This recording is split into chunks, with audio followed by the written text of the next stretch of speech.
16 सोमवार व्रत कथा। मृत्युलोक में भ्रमण करने की इच्छा करके एक समय श्री भूतनाथ भगवान भोलेनाथ माता पार्वती के साथ मृत्युलोक में पधारे। भ्रमण करते करते दोनों विदर्भ देशांगत अमरावती नाम की अति रमणीक नगरी में पहुँचे। अमरावती नगरी अमरापुरी के सदृश सब प्रकार के सुखों से परिपूर्ण थी। उसमें वहाँ के महाराज द्वारा बनवाया हुआ अति रमणीक शिव जी का मंदिर भी था। भगवान शंकर भगवती पार्वती के साथ उस मंदिर में निवास करने लगे। एक समय माता पार्वती भगवान भोलेनाथ को प्रसन्न देख मनोविनोद करने की इच्छा से बोली, हे महाराज, आज तो हम दोनों चौसर खेलेंगे। शिवजी ने प्राण प्रिया की बात को मान लिया और चौसर खेलने लगे। उसी समय मंदिर का पुजारी ब्राह्मण मंदिर में पूजा करने आया। माता पार्वती ने पुजारी से प्रश्न किया, पुजारी जी बताओ, इस बाजी में हम दोनों में किसकी जीत होगी? ब्राह्मण बिना विचारे शीघ्रता से बोल उठा कि महादेव जी की जीत होगी। थोड़ी देर बाद बाजी समाप्त हो गई और पार्वती जी की विजय हुई। पार्वती जी बहुत क्रोधित हुईं और ब्राह्मण को झूठ बोलने के अपराध के कारण श्राप देने को उद्यत हुईं। भोलेनाथ ने माता पार्वती को बहुत समझाया, परंतु उन्होंने ब्राह्मण को कोढ़ी हो जाने का श्राप दे ही दिया। कुछ समय बाद पार्वती जी के श्रापवश पुजारी के शरीर में कोढ़ पैदा हो गया। वह अनेक प्रकार से दुखी रहने लगा। पुजारी को श्राप कष्ट भोगते हुए जब बहुत दिन हो गए, तब एक दिन देवलोक की अप्सरा शिवजी की पूजा हेतु उसी मंदिर में पधारी। पुजारी के कोढ़ के कष्ट को देख उसने बड़े दया भाव से उससे रोगी होने का कारण पूछा। पुजारी ने निसंकोच सारी बात उन्हें बता दी। वे अप्सराएं बोली, हे पुजारी, अब तुम अधिक दुखी मत होना, भगवान शिव तुम्हारे कष्ट को दूर कर देंगे। तुम सब व्रतों में श्रेष्ठ षोडश सोमवार का व्रत भक्ति भाव से किया करो। पुजारी ने अप्सरा से विनम्र भाव से षोडश सोमवार व्रत की विधि पूछी। अप्सरा ने बताया, सोमवार को भक्ति के साथ व्रत करें, स्वच्छ वस्त्र पहने, संध्या व उपासना के बाद आधा सेर गेहूं का आटा ले, उसके 3 अंग बनाएं और घी, गुड़, द्वीप, नैवेद्य, पूंगी फल, बेलपत्र, जनेऊ जोड़ा, चंदन, अक्षत, पुष्पादि के द्वारा प्रदोष काल में भगवान शंकर का विधि से पूजन करें। तत्पश्चात 3 अंगों में से एक शिवजी को अर्पण करें, बाकी 2 को शिवजी का प्रसाद समझकर उपस्थित जनों में बांट दें और आप भी प्रसाद पाएं। इस विधि से 16 सोमवार व्रत करें। 17वें सोमवार को पाव सेर पवित्र गेहूं के आटे की बाटी बनाएं, उसमें घी और गुड़ मिलाकर चूरमा बनाएं। भगवान भोलेनाथ को भोग लगाकर उपस्थित भक्तों में बांटें। इसके बाद कुटुंब सहित प्रसाद लें तो शिवजी की कृपा से उसके सभी मनोरथ पूर्ण हो जाते हैं। ऐसा कहकर अप्सराएं स्वर्ग को चली गईं। ब्राह्मण ने यथाविधि षोडश सोमवार व्रत किया और भगवान शिव की कृपा से रोग मुक्त होकर आनंद से रहने लगा। कुछ दिन बाद शिवजी और पार्वती फिर उसी मंदिर में पधारे। ब्राह्मण को निरोग देख पार्वती जी ने ब्राह्मण से रोग मुक्त होने का उपाय पूछा तो ब्राह्मण ने 16 सोमवार व्रत की कथा सुनाई। पार्वती जी अत्यंत प्रसन्न हो ब्राह्मण से व्रत की विधि पूछकर स्वयं व्रत करने को तैयार हो गईं। व्रत करने के बाद उनकी मनोकामना पूर्ण हुई और उनके रूठे पुत्र स्वामी कार्तिकेय स्वयं माता के आज्ञाकारी हुए। कार्तिकेय जी ने को यह अपना विचार परिवर्तन का रहस्य जानने की इच्छा हुई। वे माता से बोले, हे माता, आपने ऐसा कौन सा उपाय किया जिससे मेरा मन आपकी ओर आकर्षित हुआ? पार्वती जी ने वही षोडश सोमवार व्रत की कथा उसको सुनाई। कार्तिकेय जी ने कहा, इस व्रत को मैं भी करूँगा क्योंकि मेरा प्रिय मित्र ब्राह्मण बहुत दुखी दिल से परदेश गया है। मेरी उससे मिलने की बहुत इच्छा है। कार्तिकेय जी ने भी इस व्रत को किया और उनका प्रिय मित्र मिल गया। मित्र ने इस आकस्मिक मिलन का भेद कार्तिकेय जी से पूछा तो वे बोले, हे मित्र, हमने तुम्हारे मिलने की इच्छा करके 16 सोमवार का व्रत किया था। अब तो ब्राह्मण मित्र को अपने विवाह की बड़ी इच्छा हुई। उसने कार्तिकेय जी से व्रत की विधि पूछी और यथाविधि व्रत किया। व्रत के प्रभाव से जब वह किसी कार्यवश विदेश गया तो वहाँ के राजा की लड़की का स्वयंवर था। राजा ने प्रण किया था कि जिस राजकुमार के गले में सब प्रकार से रंगित हथनी माला डालेगी, मैं उसी से अपनी प्यारी पुत्री का विवाह कर दूंगा। शिवजी की कृपा से वह ब्राह्मण भी स्वयंवर देखने की इच्छा से राज्यसभा में एक ओर बैठ गया। नियत समय पर हथनी आई और उसने जयमाला उस ब्राह्मण के गले में डाल दी। राजा ने अपनी प्रतिज्ञा के अनुसार बड़ी धूमधाम से अपनी कन्या का विवाह उस ब्राह्मण के साथ कर दिया। ब्राह्मण को बहुत सा धन और सम्मान देकर संतुष्ट किया। ब्राह्मण सुंदर राजकन्या पाकर सुख से जीवन व्यतीत करने लगा। एक दिन राजकन्या ने अपने पति से प्रश्न किया, हे प्राणनाथ, आपने ऐसा कौन सा भारी पुण्य किया था जिसके प्रभाव से हथनी ने सब राजकुमारों को छोड़कर आपको वरण किया?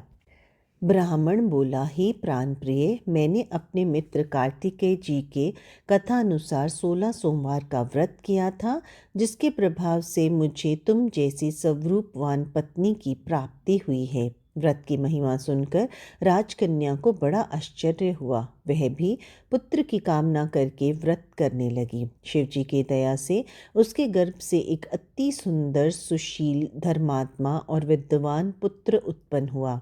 माता पिता दोनों उस देवपुत्र को पाकर अति प्रसन्न हुए और उसका लालन पालन भली प्रकार से करने लगे। जब पुत्र समझदार हुआ तो एक दिन उसने अपनी माता से प्रश्न किया कि हे माँ, तुमने कौन सा व्रत तप किया है जो मेरे जैसा पुत्र तुम्हारे गर्भ से उत्पन्न हुआ? माता ने 16 सोमवार व्रत की कथा पुत्र को बताई। पुत्र ने सब तरह के मनोरथ पूर्ण करने वाले सरल व्रत को सुना तो वह भी राज्याधिकार पाने की इच्छा से हर सोमवार को यथाविधि यह व्रत करने लगा। व्रत शुरू होने के बाद एक देश के वृद्ध राजा के दूतों ने आकर उसको राजकन्या के लिए वरण किया।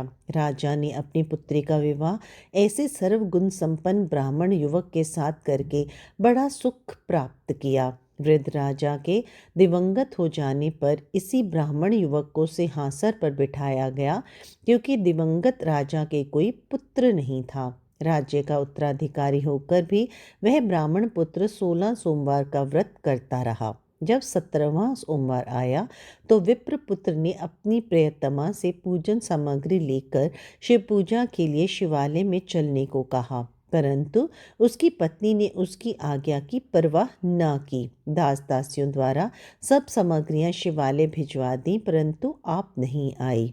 जब राजा ने शिवजी का पूजन समाप्त किया तब आकाशवाणी हुई, हे राजा, अपनी इस रानी को राजमहल से निकाल दे, नहीं तो तेरा सर्वनाश कर देगी। आकाशवाणी सुनकर राजा के आश्चर्य का ठिकाना नहीं रहा।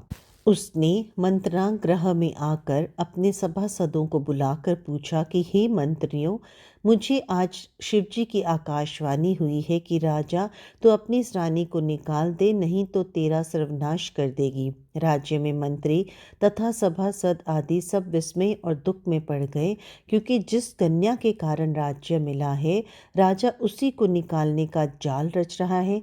यह कैसे हो सकेगा? राजा ने अपनी पत्नी को राजमहल से निकाल दिया। रानी दुखी हृदय से भाग्य को कोसती हुई नगर के बाहर चली गई। बिना पत्रतान, फटे वस्त्र पहने, भूख से दुखी धीरे धीरे चलकर वह एक ग्राम में पहुंची। वहां एक बुढ़िया सूत काटकर बेचने चाहती थी। रानी की करुण दशा देखकर बोली, चल तू मेरा सूत बिकवा दे, मैं वृद्ध हूँ, भाव नहीं जानती हूँ। यह सुन रानी ने बुढ़िया के सर से सूत की गठरी उतारकर अपने सिर पर रख ली। थोड़ी देर बाद आंधी आई और बुढ़िया का सूत पोटली सहित उड़ गया। बेचारी बुढ़िया पछताती रह गई और रानी को अपने से दूर रहने को कहा। इसके बाद रानी एक तेली के घर गई तो शिवजी के प्रकोप के कारण तेली के सब मटके उसी क्षण चटक गए। तेली ने भी रानी को अपने घर से निकाल दिया। अत्यंत दुख पाती हुई रानी एक नदी के तट पर गई तो नदी का समस्त जल सूख गया। तत्पश्चात रानी एक वन में गई, वहां सरोवर के पानी पीने लगी।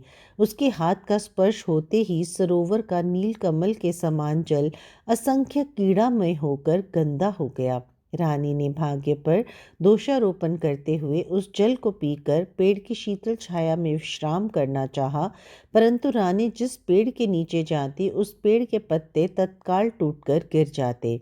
वन सरोवर जल की ऐसी दशा देख गऊ चराते ग्वालों ने अपने गोसाई जी से, जो उस जंगल में स्थित मंदिर में पुजारी थे, यह बात बताई। गोसाई जी के आदेशानुसार ग्वाले रानी को पकड़कर गोसाई जी के पास ले आए। रानी की मुख कांति और शरीर शोभा देखकर गोसाई जी जान गए कि वह अवश्य कोई विधि की गति की मारी कुलीन स्त्री है। पुजारी ने रानी से कहा कि हे पुत्री, मैं तुमको अपनी पुत्री के समान रखूंगा, तुम मेरे आश्रम में ही रहो, मैं तुमको किसी प्रकार का कष्ट नहीं दूंगा। गोसाई जी के वचन सुनकर रानी को धीरज हुआ, वह आश्रम में रहने लगी। रानी जो भोजन बनाती उसमें कीड़े पड़ जाते, जल भरकर लाती उसमें भी कीड़े पड़ जाते। रानी की यह दशा देख गोसाई जी बहुत दुखी हुए और रानी से बोले, हे बेटी, तुम्हारे ऊपर कौन से देवता का कोप है जिससे तुम्हारी ऐसी दशा है। पुजारी की बात सुन रानी ने शिवजी महाराज के पूजन का बहिष्कार करने की बात बताई। तो पुजारी शिवजी महाराज की अनेक प्रकार से स्तुति करते हुए रानी से बोले कि पुत्री, तुम सब मनोरथ पूर्ण करने वाले 16 सोमवार व्रत को करो, उसके प्रभाव से अपने कष्ट से मुक्त हो सकोगी। गोसाई जी की बात मानकर रानी ने 16 सोमवार व्रत किए। 17वें सोमवार को विधि विधान सहित पूजन किया। उस पूजन के प्रभाव से राजा के हृदय में विचार उत्पन्न हुआ कि रानी को गए बहुत समय व्यतीत हो गया, न जाने कहाँ कहाँ भटकती होगी, उसे ढूंढना चाहिए। यह सोच रानी को तलाश करने के लिए राजा ने चारों दिशाओं में दूत भेजे।